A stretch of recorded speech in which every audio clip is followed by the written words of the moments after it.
KBC में करोड़पति पति। सूरज के जीवन का एक ही फंडा था कि मेहनत तो गधा भी करता है, घर बैठे जो कमाए समझदार वही होता है। इसीलिए उसने कभी नौकरी ही नहीं ढूंढी। इस बात से हालांकि उसकी पत्नी शिखा बिल्कुल भी अग्री नहीं करती थी, पर फिर भी सूरज को समझाना बेकार था।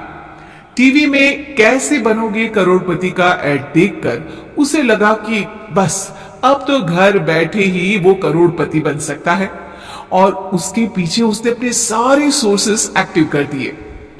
2 हफ्ते में उसके कलीग के साले के पड़ोसी के बेटे का सोर्स निकलता है जो कि उसे शो में पहुंचा सकता है, और सूरज उससे मिलने चला जाता है।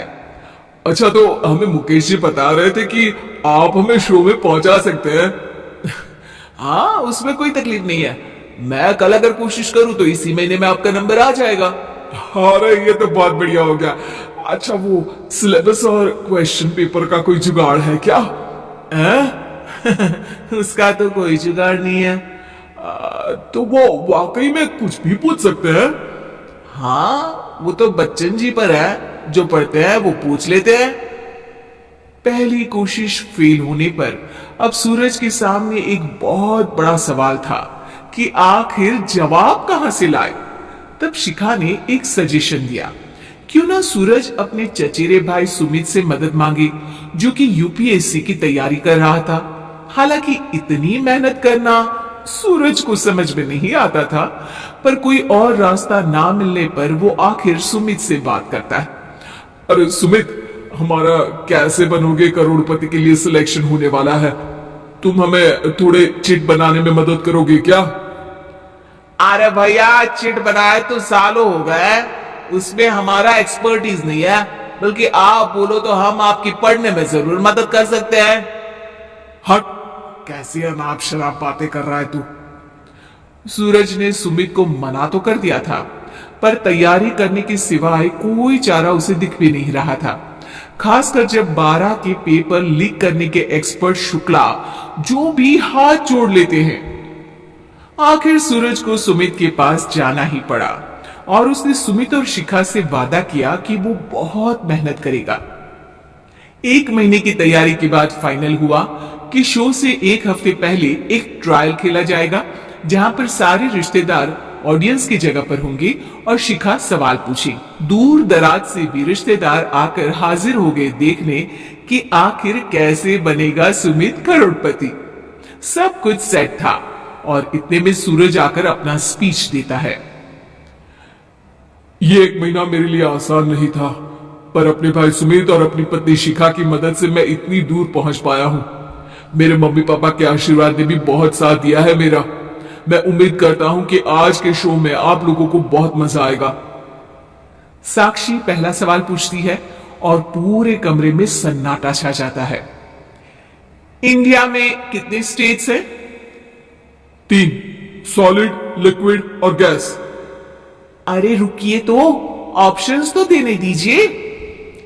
इतने में 5वीं कक्षा का चिंटू बोल उठता है, अरे क्या मामा, आप तो पहले सवाल पर ही आउट हो गए। अरे बेटा, पहला सवाल तो ट्रायल होता है ना। अरे तुम अब देखना। देखने जैसी बात तो थी ही। सूरज को इतना शांत किसी ने नहीं देखा था। कभी कभी तो लगता था मानो सूरज आंख खोलकर ही सो गया हो। मामा जल्दी करो प्लीज, कल सुबह पनवेल भी तो निकलना है। अरे हट, कंसंट्रेट करने दे मुझे। 3 सवाल में 3 लाइफलाइन खत्म हो चुकी थी, और अब चौथे सवाल पर भी सूरज का मौन नहीं टूटा। पर सूरज अभी भी हार मानने को तैयार नहीं था। उधर हर कोई सूरज को छोड़ सुमित को देख रहे थे। आखिर सुमित ने ही तो पढ़ाया था सूरज को। गजब बेइज्जती है यार। अरे बेटा, तो बाप का, दादा का, भाई का, सबका नाम बुड़वाएगा। और 3 लाइफ लाइन ले ली तो भी तेरा कुछ नहीं होना है। अरे कोई इतनी बात करता है क्या शो पर? और बेटा, शो पर तेरे जैसे भी तो नहीं आते ना। सूरज की ये जंग आखिर 1 घंटे बाद 5वें सवाल पर खत्म हो गई, जब उसने इंडिया के नेशनल बर्ड का नाम कहा, कौवा। अरे बेटा, मजा तो बहुत आया, बस थोड़ा टाइम पर खत्म होता तो आनंद भी आ जाता।